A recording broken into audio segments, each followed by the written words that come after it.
La chronique Décravate-moi ça dans le grand réveil de Charlevoix. Une de mes préférées, un de mes rendez-vous préférés cet été parce qu'on va complètement ailleurs. Et on est de retour cette semaine avec la députée de Charlevoix, Côte-de-Beaupré, Karianne Bourassa. Comment ça va? Ça va très bien, vous? Je vais très bien. Et on va tout de suite retirer le vouvoiement. Oui, c'est vrai. Ben non, mais c'est correct, on commence comme ça. Puis là, on avertit le monde. C'est trop impersonnel pour une discussion comme ça de se vouvoyer. Fait que le temps d'une chronique, on va se permettre de se tutoyer.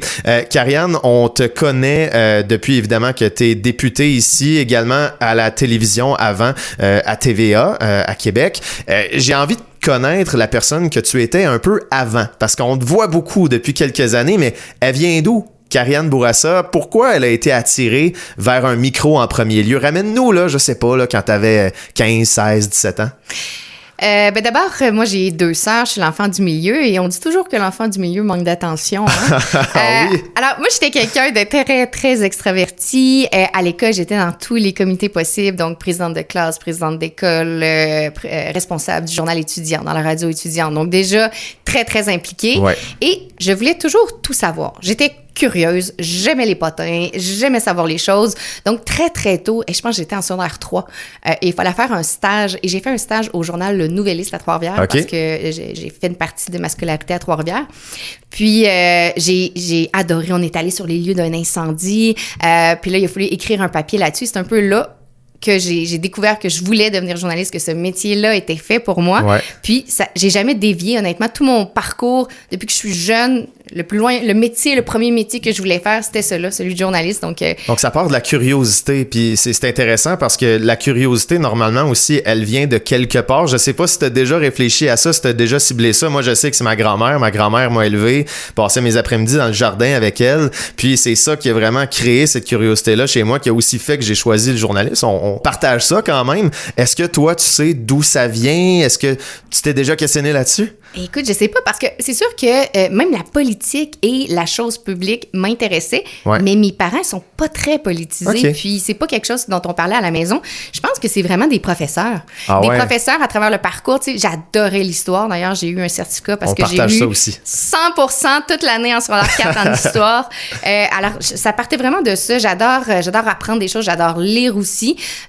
Donc, c'est ça. Je trouvais que le journaliste, ça permettait de répondre à plusieurs de mes questions. Je trouve qu'on a une position aussi où tu peux questionner directement soit des élus ou des personnes imputables. Puis ça, j'aimais ça, avoir directement les réponses à mes questions. Est-ce que t'aimes autant ça, être de l'autre côté? Ça aussi, c'est différent, mais je pense que mon passage en journalisme a vraiment fait de moi une députée puis une ministre différente. Ben, tu comprends le rôle vraiment, de l'autre côté. Là. On a besoin de vous. Vous avez besoin aussi de nous parce que évidemment, pour parler.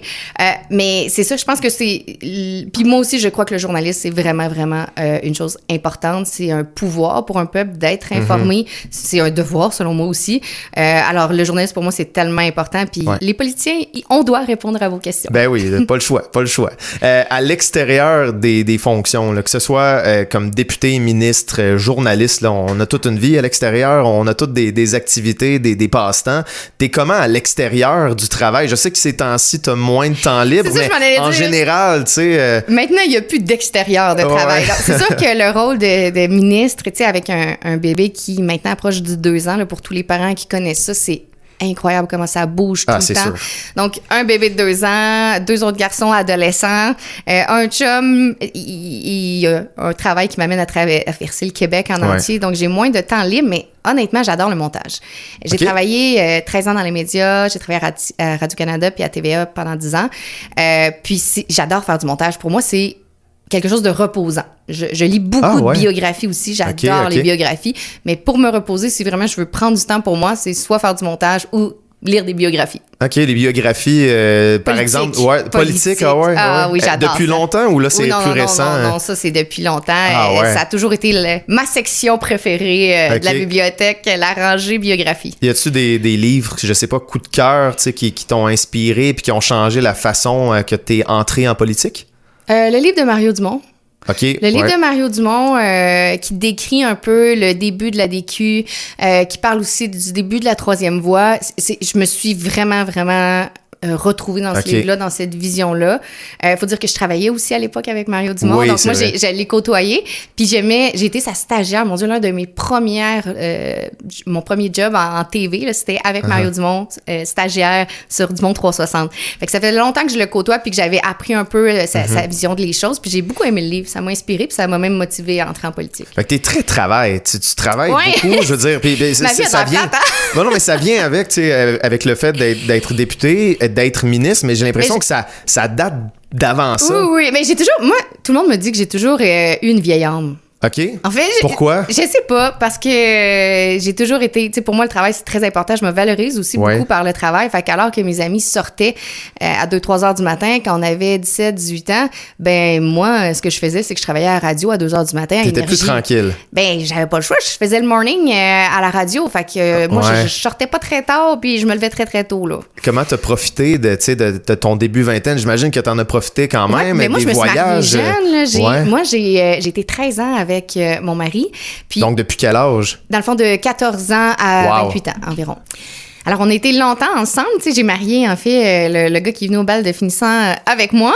Puis après 13 ans, lui, il voulait une femme, des enfants très, très tôt. Okay. Moi, je voulais une carrière. Là, Montréal m'avait proposé de travailler dans l'hélicoptère TVA Nouvelle, qui a toujours été vraiment l'une de mes passions, l'aviation. J'adore ça. Puis je voulais travailler dans l'hélicoptère. Donc, on s'est séparés un peu pour des raisons, justement, professionnelles. Puis je pense que, tu sais, chaque chose en son temps. Donc, j'ai été journaliste, j'ai aimé ça, j'ai habité à Montréal, j'ai vécu aussi la vie de jeunes carriéristes. Oui. Puis maintenant, après ça, j'ai rencontré mon conjoint actuel, qui est le papa de mon madame, fils. Oui.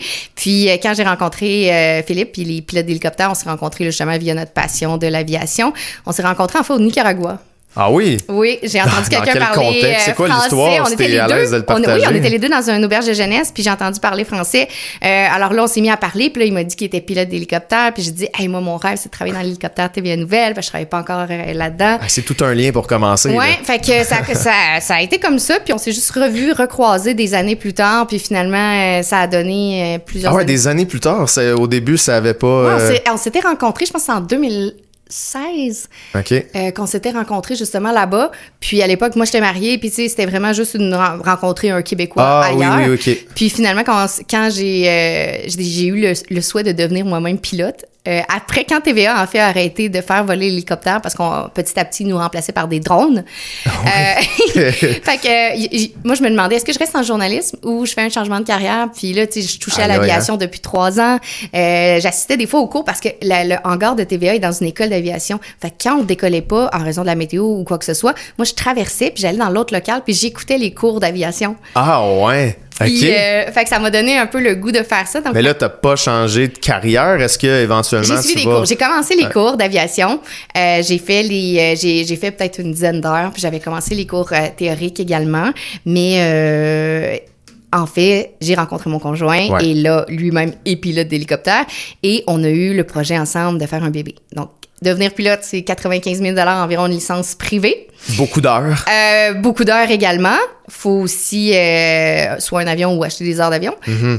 Puis on avait le projet de fonder une famille, nous, et on savait qu'en fécondation in vitro, ça coûterait quand même cher. Donc, on a fait le choix là, de mettre les sous dans le projet familial plutôt. Mais peut-être qu'un jour, je vais aller terminer cette licence d'aviation. J'aimerais vraiment jeune, ça. Quand même, là. Oui, peut-être un projet de retraite, on sait jamais. Ouais, on sait jamais. Il y a plein d'affaires que tu peux faire. Je te ramène, tu as parlé du Nicaragua. Qu'est-ce que tu as fait comme voyage dans ta vie? Est-ce que tes coups de cœur? OK. Mais ça, là, on tombe dans quelque chose que j'aime aussi. Dans le fond, je suis pas si plate que ça. J'en ai des passions. Le voyage, ça compte aussi comme une passion. Mes endroits préférés, je pense, ça a été l'Irlande et l'Islande. Oh mon Dieu. Mon rêve, c'est d'aller en Islande. L'Islande, d'ailleurs, j'ai toute une anecdote par rapport à ça. Vous savez, la compagnie d'aviation WOW qui a fait faillite. Oui. Moi, je faisais partie des gens qui étaient en Islande pendant que la compagnie a fait faillite. Et moi, c'était mon transporteur. Hein? Donc, j'ai été obligée de rester là-bas pendant 5 jours de plus en Islande. Mais je sais pas si vous savez combien ça coûte à Reykjavik. Là, je sais que comme une bouteille d'eau, ça coûte genre 15$. C'est tellement cher. C'est tellement pas l'endroit où rester pogné sans pouvoir revenir. Ailleurs, tu pourrais te dire, c'est un cadeau, je peux rester 5 jours de plus dans une belle place, mais là-bas... Puis, il fallait rester proche de l'aéroport parce que en fait, c'était desservi, je crois, juste par Icelandair. Puis WOW, fait que quand WOW a arrêté, il n'y avait pas d'autres transporteurs. Fait que les billets nous ont coûté, je pense, 3 000 par personne pour revenir. En plus de payer un hôtel plus de 5 jours, la nourriture, ça a été un voyage dispendieux. Mais à part ça, c'était le fun. C'était beau, c'était tellement beau. Aller voir les glaciers, aller voir... La plage noire. Oui, on est allé, effectivement. C'est magnifique, là. Puis, tu sais, là-bas, la météo dit, si t'aimes pas la météo, attends juste 5 minutes. Tu peux avoir tout en l'espace de 20 minutes. T'as du soleil, t'as de la grêle, t'as des nuages. Après ça, il pleut, après il neige. C'est incroyable. Y a-tu un voyage que t'as pas fait encore, que t'as sur ta bucket list puis que t'aimerais vraiment réaliser? Rapidement, c'est ça. J'ai fait la France, j'ai fait de l'Espagne, j'ai fait la Grèce, j'ai fait les Pays-Bas, j'ai fait l'Italie. Beaucoup d'Europe quand même. Beaucoup d'Europe. Ben, en fait, non, j'ai fait le Panama, le Costa Rica, le Nicaragua. J'ai j'adore voyager. Je voyage depuis que je suis très jeune. Mais pendant la pandémie, on avait organisé un voyage au Honduras. OK. Puis là, on a dû l'annuler parce que justement, la pandémie est arrivée, mais je devais faire mon cours de plongée. OK. Donc, mon chum, lui, a ses cartes, fait beaucoup de plongée, puis c'est quelque chose que j'aurais aimé commencer. Alors, j'avais tout booké pour faire ça sur Roatan, puis là, finalement, ça a été annulé. Fait que c'est un des projets que j'aimerais refaire. Un autre projet de retraite. C'est sûr. Ou j'espère peut-être à la retraite si j'ai... Ben non, mais avant ça, je suis sûr. Là. De toute façon, un enfant, ça grandit. Éventuellement, ça devient plus autonome. Puis Madeleine est déjà venue avec nous au Mexique, là. Ah oui? Ben oui. Chanceux. Ben c'est ça. Fait que là, lui aussi a déjà commencé à voyager un peu, là. Je demande toujours à la fin de l'entrevue quel genre de musique tu écoutes. Bon, vous savez, là, j'ai eu une petite commotion cérébrale après ma rencontre avec l'ours sur la route. Donc, j'ai vraiment... rencontre, Et Alors, j'ai vraiment de la misère à me concentrer puis à lire ces temps-ci, puis même être sur mon téléphone. Donc, sur la route, j'écoute soit des podcasts ou là, j'ai commencé à écouter de la musique. Ouais. Et il y avait une entrevue à Sucré Salé de Soulja, tu sais, le rappeur québécois.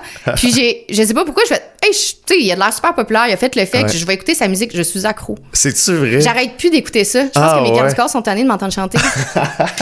Bref, c'est très hétéroclite ce que j'écoute, là. J'écoute autant du punk des années 90 que j'écoute du Céline Dion, que j'écoute justement Soulja. Fait que, écoute, c'est bien. Non, mais c'est bien d'avoir une liste de lectures variées. Comme ça, quand tu te tannes de quelque chose, puis quand tu vas te tanner de Soulja, ben, tu pourras passer à autre chose de totalement différent. D'ailleurs, Soulja, ben, tu partages avec Gabriel Hardy, que c'était dans ses choix aussi. Vrai? La semaine passée, c'était dans ses choix.